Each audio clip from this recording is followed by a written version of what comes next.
அறுபடை வீடுகள். 6 வீடுகள், 6 சக்திகள். மலை, குன்று, காடு எல்லாம் முருகனின் தெய்வீக களங்கள். ஆனால் ஒரே ஒரு வீடு மட்டும் கடலின் கரையில் நிற்கிறது. அதுதான் திருச்செந்தூர். ஏன் இந்த தலம் மட்டும் கடலில்? அதைத்தான் இந்த பதிவில் பார்க்க போகிறோம். அறுபடை வீடுகள் ஒவ்வொன்றும் தனி இயற்கை சக்தி தாங்கும் தலங்கள். திருப்பரங்குன்றம் திருமண அருள், திருத்தணி அமைதி, சுவாமிமலை ஞானம், பழமுதிர் சோலை கருணை, பழனி தியாகம். இவை எல்லாம் மலைகளில்தான். ஏனெனில் மலை என்பது நிலைத்தன்மை, தபஸ், உயர்வு ஆகும். ஆனா படையை குறிக்கிற தலத்துக்கு மலைக்கேற்ற சக்தி போதாது. அதுக்கு தேவை அலை போல ஓடும் ஆற்றல். அதுவே கடல்.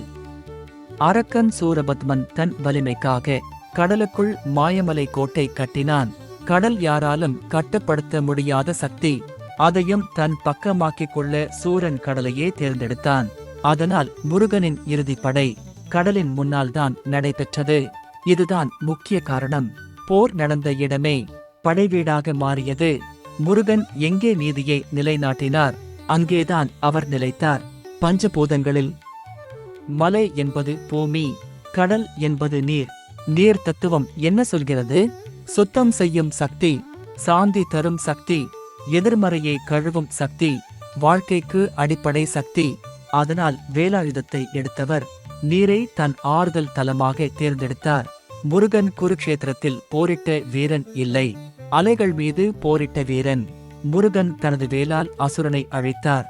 கடல் அதை கழுவியது. அதனால்தான் இந்த வீடு ஜல சக்தியோடு இணைந்த படைவீடு. சூரனின் இறுதி யுத்தத்தில் வேலின் ஒலி கடலோரத்தில் அதிர்ந்தது. அவர் அம்மா என கத்தின தருணத்தில் அந்த அலைகள் அந்த சத்தத்தையே தாங்கின. உலகில் எங்கும் இல்லாத உணர்வு. அதே அலை இன்று கூட அந்த அதிர்வை மீண்டும் மீண்டும் கொண்டு வருகிறது என்று நம்பப்படுகிறது. அதற்காகவே திருச்செந்தூர் அலைகளின் கோவில், வேலின் அதிர்வை தாங்கும் ஒரே தலம். போர் முடிந்த பிறகு முருகன் கடற்கரையில் தியானம் செய்தார். அலை ஒலி அதிர்வெண் மனதை அமைதியாக்கும் என அறிவியல் பூர்வமாக நிரூபிக்கப்பட்டுள்ளது. அதனால்தான் திருச்செந்தூர் வருபவர்களுக்கு ஒருவித ஆனந்தம், மனமுள்ளே ஒரு அமைதி தானாகவே ஏற்படுகிறது. மலைக்கு போனால் பாடி ரிலாக்ஸ் ஆகும், கடலுக்கு வந்தால் மைண்ட் ரிலாக்ஸ் ஆகும். இதுவரை எத்தனை சுனாமி, புயல், பேரலை வந்தாலும் அலை கோவிலை தொடுவதில்லை, கருவறையை நுழைவதே இல்லை.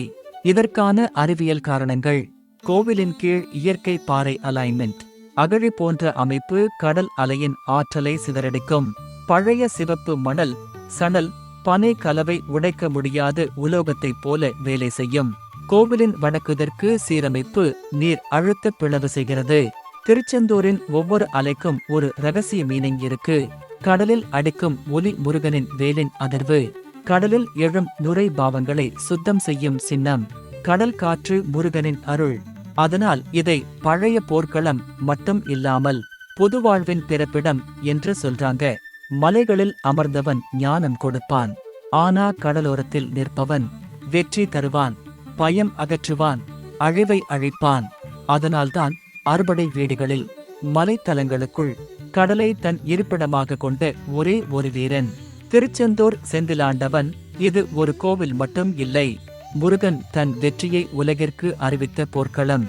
எத்தனை தலைமுறைகள் வந்தாலும் கடலில் அடிக்கும் அலை ஒவ்வொன்றும் சொல்லுவது, இது முருகனின் படைவீடு. இங்கு வந்தவனின் துன்பங்கள் கடலில் கரைகிறது, மலைகள் கற்றுக் கொடுக்கிறது, ஆனா கடல் முடிவெடுக்கிறது. அதனால்தான் முருகன் வெற்றி அறிவித்த வீடு திருச்செந்தூர். எனவே திருச்செந்தூர் முருகனை ஆண்டிற்கு ஒரு முறையாவது சென்று வழிபட்டு உங்கள் துன்பங்களை அந்த கடலில் கரையுங்கள். செந்திலாண்டவரின் அருளை பெறுங்கள். வீடியோ பிடித்து இருந்தால் லைக் மற்றும் ஷேர் பண்ணுங்க. மறக்காம சேனலை சப்ஸ்கிரைப் பண்ணுங்க.